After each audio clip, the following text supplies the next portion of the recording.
በዚህ ረገድ የኢትዮጵያ የባህር በር ባለቤትነቷን ለማረጋገጥ የምታደርገው ጉዞ ፈታኝ መስመሮችን ማለፍ የሚጠይቅ መሆኑን በመገንዘብ ጽምዶ መሪነት የሮ አብይ አህመድ ከምዑድ ተርቢ ምስ ኤርትራ ይናፈስ ምስ ሱዳን ይናፈስ ምስ አምሐራ ይናፈስ መታረቃችን የግለሰቦች አለመሆኑን መታረቃችን የህዝቦች መሆኑን ከኤርትራ መንግስት በላይ የኤርትራ ህዝብ በተግባር አሳይቶናል። ሶሻል ሚዲያ ሓንቲ መዓት ንትግራይ ድምፂ ኮይኖም ዘይፈጡ ሓንቲ መዓት ብትግርኛ ክዛረቡ ዝፀየፍዋ ቆልዑ ዘይተረፉ ብዛዕባ ትግርኛ በአምሓርኛ በእንግሊዝኛ እናዛረቡ ኢና ይመለና እንታይ ምጥቆሙ ተጋሪም ሕዚ ኮነ በትግራይና በትግራይ ፖለቲካ እንዳትገባ በትግራይ ህዝብ ብዙሕ ከይጸንሑ ናይ ሰሜራ አሃዱ ናብ ካሊእ ቦታ ክንቀሳቀሱ ግድን ስለዝነበረ ዋላ እኳ ምስኡ ትቐሪ ተደለየት ዝመራሒ ስለለይፈቐደ ድጋሜ ልክፈላለዩ ምክንያት ይኾኖ ድሕሪ እዩ ዝምሕዘን። እዚህ ረገድ የኢትዮጵያ የባህር በር ባለቤትነቷን ለማረጋገጥ የምታደርገው ጉዞ ፈታኝ መስመሮችን ማለፍ የሚጠይቅ መሆኑን በመገንዘብ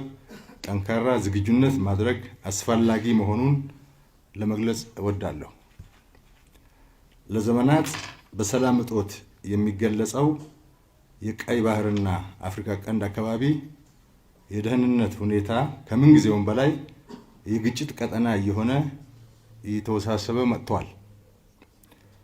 ኢትዮጵያ በቀጠናው የምትገኝ ከማንኛውም የቀጠናው ችግርና ተጠቃሚነት ማምለጥ የማትችል ትልቅ አገር ናት። ጠላቶቻችን ኢትዮጵያ አካባቢውን የማረጋጋትና የመምራት ሚናዋን እንዳትጫወት ለማስገደድ ኢትዮጵያ በውስጥ ጉዳዮች ብቻ እንድትጠመድ፣ በሌላ በኩል ደግሞ ጎረቤቶቻችን እንዲታመሱ በማድረግ ለውስጣዊ ደህንነታችን ዋና ጫና ለመፍጠር የሚችሉ ሴራዎችን እያሴሩ ሴራውን ወደ ግጭት እየቀየሩ አበክረው እየሰሩ ይስተዋላሉ። ኢትዮጵያን ከባህር ዳርቻ ለማስወጣት የተጠቀሙበት ዘለግ ያለ እድሜ የነበረው ጸረ ኢትዮጵያ ቅንጅት ዛሬ ደግሞ እድሳት ተደርጎለት ስሙን ቀይሮ ጽምዶ ብሎ በመሰየም ታሪካዊ የጸረ ኢትዮጵያ ሴራውን ቀጥሎ ይገኛል። كم زخ سمعوا أنحكم برهانة جلا خبلوت أنح كافتنا يبحري أفدق مونا إثيوبيا كعقتو كبلوت على أسنا ناي تمدو زبل برينسيبل ويدما تمدو زبها الحسابات ريما لو ويفات إيروم كبليت أنحو كنا يبحر قداي كم زز قبوهم كم نخل كلهم دلنا غيرهم يمسحاسبوه زلو إذا خون كله جن تمدو زبها الجن إيرترا وي تيوم تجار ويدما السودان ديكون المصرياتو إيرترا تجراي السودان نأبي نمكلخال ويدما نسني أبي حسب نمفشال لنز فترة برينسيبل وي براند مخانو جن تزنجع والله أبي تأذن تزي قبر نيرو أبي إيرترا أب تجراي أب السودان زتوم روز بحال زي متحوار ناي حزبتات ويدما زي سمرت ناي حزبتات عم تفترة نيرو سلازم زنجر زي زنجع وزلوا ويدما زنجع مزلوا ويدما كونيلهم نتهزبين مشيت أر ويدما نتهزبي أنفتو نمتواي زقبوا زلوا صمدو منيفت يرو أبي أحمد هم عبود كلبي مس إيرترا يناخس مس سودان يناخس مس أمحرا يناخس مس أولا يناخس مس حوحات يناخس سلازي نحادة تفاكا زبالة بحنساب نسخة نتفاعتو تسهل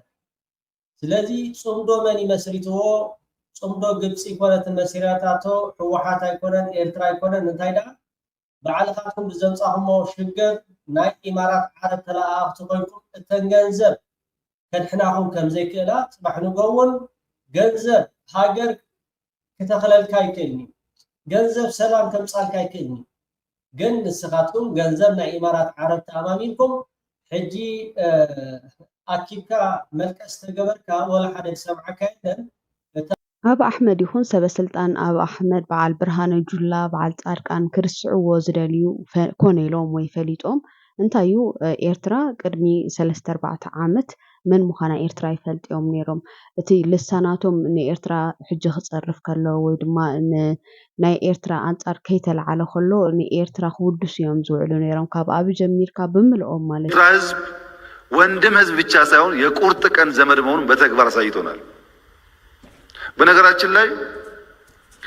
ኦፕሬሽን ተካሂዶ በየቦታው ያገኘናቸው እስር ቤት ያገኘናቸው ምናምን ያገኘናቸው ሰዎች እኮ ጠውልገዋል። በ10 ቀን ውስጥ ጠውልገዋል። ወደ ኤርትራ የወጡት ግን በ2-3 ቀን ውስጥ በርትተው ተዋግተው አሸንፈዋል። ያስራበን የኛ ነው፣ ያስጠማን የኛ ነው። ራቁታቸውን የሄዱ ሰዎች የኤርትራ ልብስ ለብሰው መጥተዋል። ለዚህ ነው ኤርትራ ወጋን የሚሉት። እንግዲህ ራቁት አንዋጋም መቼም። ዘንድሮ ከኤርትራ ጋር ታርቀን ባይሆን ኖሮ ምን ሊፈጠር እንደሚችል መገመት ያስቸግራል። መታረቃችን የግለሰቦች አለመሆኑን መታረቃችን የህዝቦች መሆኑን ከኤርትራ መንግስት በላይ የኤርትራ ህዝብ በተግባር አሳይቶናል። በጣም ነው የምናመሰግነው የኤርትራ ህዝብና መንግስት ስላደረገው ነገር። ራቁታቸውን የሄዱ ሰዎች የኤርትራ ልብስ ለብሰው መጥተዋል። ለዚህ ነው ኤርትራ ወጋን የሚሉት። እንግዲህ ራቁት አንዋጋም መቼም። ከምዚ ክሰምዕዎ ፀናሕኩም ህዝቢ ኤርትራ ከመስግን ፀኒሑ ንመንግስቲ ኤርትራ ከመስግን ፀኒሑ ካብኡ ዝሓለፈ እውን ህዝብን መንግስትን ኤርትራ ዝገበረሎም ሰራዊት ኢትዮጵያ ክገልፅ ፀኒሑ ማለት እዩ። ሕጂ ግን ሓደ ነገር ዘይተረድእዎ ዘለው እዞም ናይ ትግራይ ቲክቶከራት ከምቲ ትማሊ ተዛረብናሉ አብይ ሎም መዓልትን ፅባሕን ዝዛረቦ ዘረባ ይቀያይር ምዃኑ መርገፂ ከምዘይብሉ ብናይ ደገ አጀንዳ ዝምወል ምዃኑ ብናይ ኢማራትን ብናይ እስራኤልን ብከመን መሰላ ሃገራት ብገንዘብ ዝሰርሕ ምዃኑ አየስተውዓሉሉን ኣለው። እሳቶም እውን ብዙሓት ከም ዝገልፅዎ ዘለው ናይ ትግራይ ማስ ሜድያ ብገንዘብ መዊሉ ንዖም ከም ዘስርሖም ነቶም ናይ ተጋሩ ቲክቶከራት ምክንያቱ ኣብ ናይ ትግራይ ሽግር ኣብ ናይ ትግራይ ሕሰም ኣፎም ኣውፅኦም ተዛሪቦም ዘይፈልጡ ቲክቶከራት ከም በዓል ኣዶናይ ዝኣመሰሉ ሕጂ ግን ግፋደው ይበል ኩናት ኣይንደልን ኢና ክብሉ ጀሚሮም ኣለው። ኩናት ምፅልኦም ኣይኮነን ዝፅላእ ግን ብምንታይ ኢንቴንሽን ብምንታይ ሓሳብ ገብርዎ ኣለው እዮም ዝፅልኡ ዘሎ ማለት እዩ። ምክንያቱ እዞም ሰባት እዚኦም ንህዝቢ ትግራይ ኣፍ ኣይኮንዎን ንህዝቢ ትግራይ ኣይተዛረቡሉን ሕሉፍ ሓሊፍዎም እንታይ ክገብሩ ነይሮም ርኢናዮም ኢና። ብህዝቢ ትግራይ ብስም ህዝቢ ትግራይ ዝተዋፀ ካብ ኤርትራውያን ካብ ተጋሩን ካብ ኢትዮጵያውያንን ገንዘብ ንኣብ ኣሕሊፉ እዩ ተዋሂቡ ማለት እዩ። ብመንገዲ ኣዶናይ ዝተዋፀ ገንዘብ ማለት እዩ። ስለዚ እንታይ እዩ እዚ ድማ እቲ ዝገብርዎ ዘለው ነገራት ቁኑዕን ናይ ብሓቂ ድማ ንህዝቢ ትግራይ ዝጠቅም ከም ዘይኮነ እዩ ዘረድእ። ኣብዚ ሕጂ እዋን ክልል ትግራይ ኣትያቶ ትርከብ ዘላ ቀውስን ኩነታትን ተወለቲ ናይታ ክልል ብፍላይ ካብ ማሕበራዊ መራኸቢታት ንነጥፍ ኢና ዝብሉ ብፍላይ ኣብ ገጻት ቲክቶክ ነቲ ኣብ ትግራይ ይካየድ ኣሎ ዝብልዎ ዘለው ግፋን ኣብ ትግራይ ወታደራዊ መቀረባትን ምድላዋትን ይካየድ ኣሎ ብምባል ኣንጻርታ ክልልን ሰበስልጣን ህወሓትን ሓያል ዝኾነ ጎስጓሳት ይካየድ ኣሎ። እቲ ዘይካየድ ዘሎ ጎስጓሳት ብዓብዩ ኣብቲ ኣብ ማሕበራዊ መራኸቢታት ኣብዚ ሕጂ እዋን ዓውደ ኩናት ኮይኑ ዝርከብ ዘሎ ናይ ቲክቶክ እዩ። እዚ ባዕሎም ዘሻደንዎ ኣዶናይ ዝበሃል ቲክቶከር ኣብ ዝሓለፈ እዋናት ብተመዛበልቲ ተጋሩ ኣሳቢቡ ልዕሊ 16 ሚልዮን ኣኪቡ ንስርዓት ብልፅግና ዘረከበ ሰብ ህወሓት ዝገብሮ ዘሎ ናይ ምግፋፍ ተግባራት ብህፁፅ ደው ከብሎ ኣለዎ ብምባል ብኣምሓርኛን ብትግርኛን ክዛረብ ተሰሚዑ ይረክብ ኣሎ። እዚ ኮነን ካልኦት ተጋሩ እዞም ኣብ ስክሪን ተለጢፎም ዝርከብ ዘለውን ህወሓት ግፋ የካይድ ኣሎ፣ ህወሓት ሰባት ይኣስርን የከላብትን ኣሎ ብምባል ጎስጓሳት የካይድ ኣለው። ሎም መዓልቲ ኸ ክልል ትግራይ ብመንገዲ ድምፂ ወያነ ቢሎም ነዞም ቲክቶከራት መልሲ ሂቦም ይረከብ ኣለው። ኣብዚ ሂቦሞ ዝረከብ ዘለው ምላሽ ከዓ ከምዚኦም ዓይነት ምስርዓት ብልፅግና ዝተዓፅቡ ናይ ስርዓት መሳርሒታት ዝኾኑ ከምዚኦም ዓይነት ጉጅለታትን ውልቀ ሰባትን ነቲ ህዝቢ ትግራይ ንህላውነቱ ዘካይደ ዘሎ ምንቅስቃስን ንህላዊ ንምውሓስ ዘካይደ ዘሎ ዓበይቲ ዝኾነ ምቅራባት ኣብታ ክልል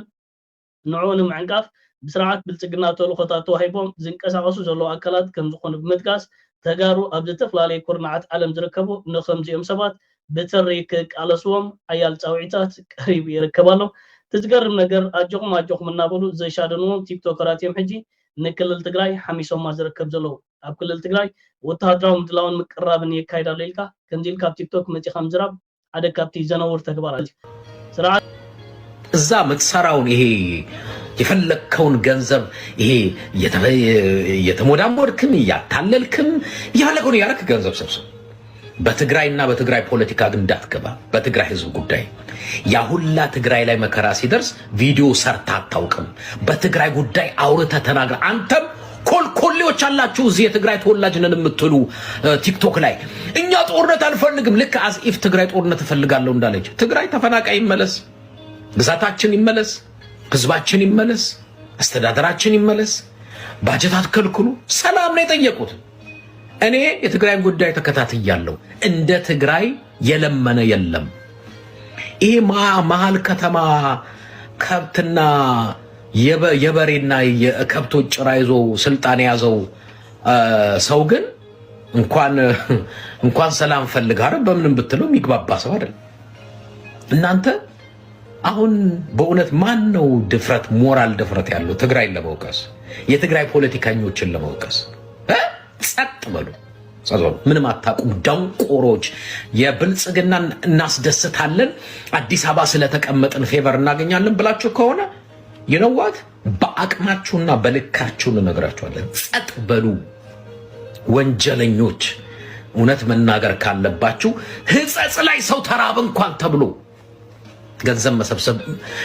እንዳይሰበሰብ የከለከለ ስርዓት አራጅ ስርዓት መንግስት ነው። 4 ኪሎ ያለ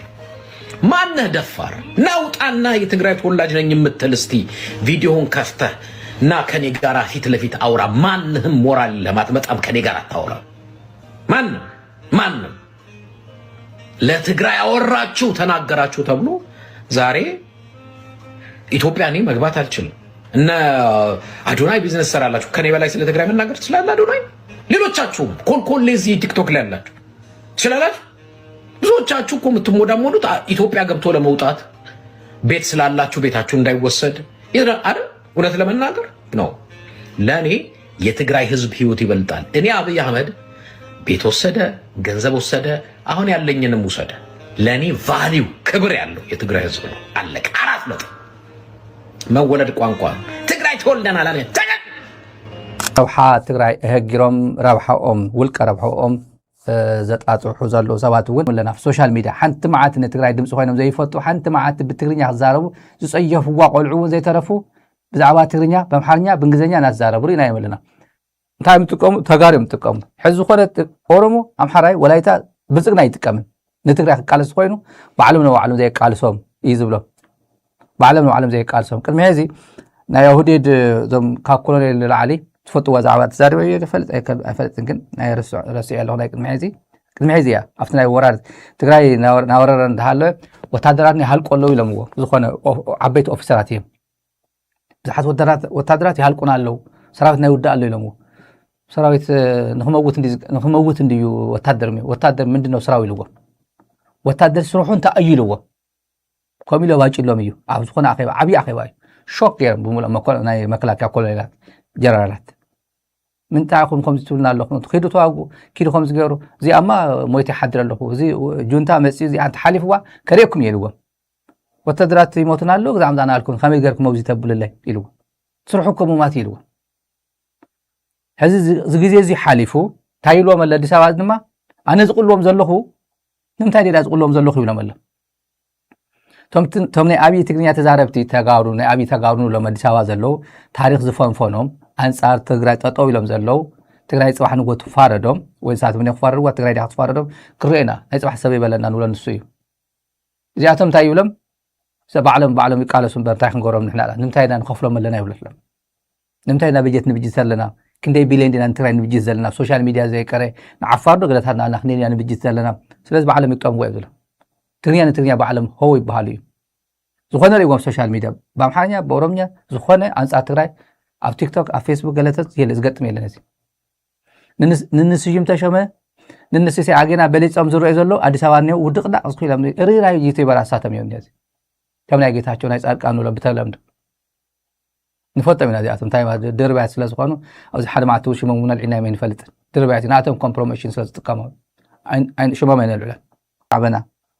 ኣጋጣሚ እቶም ቆልዑ ዘይርድኦም ይኸውን ፖለቲካ ይርድኦም ኢልና ንሓስቦ ወለዲ ድማ ንምንታይ ዘይምኽርዎም ንብል ወለዲ ኖኖ ዛጓለይ ዝወደይ ኣብ ከምዚ ኩነታት ብአኛ ትግራይ ግደፍባ ሮንግ መንገዲ ኢኻ ዘለኻ ኢሉ ዝመኽሮም እውን እናሰኣኑ ገሊኦም ብልፅግና ከምዚ ከቢቡ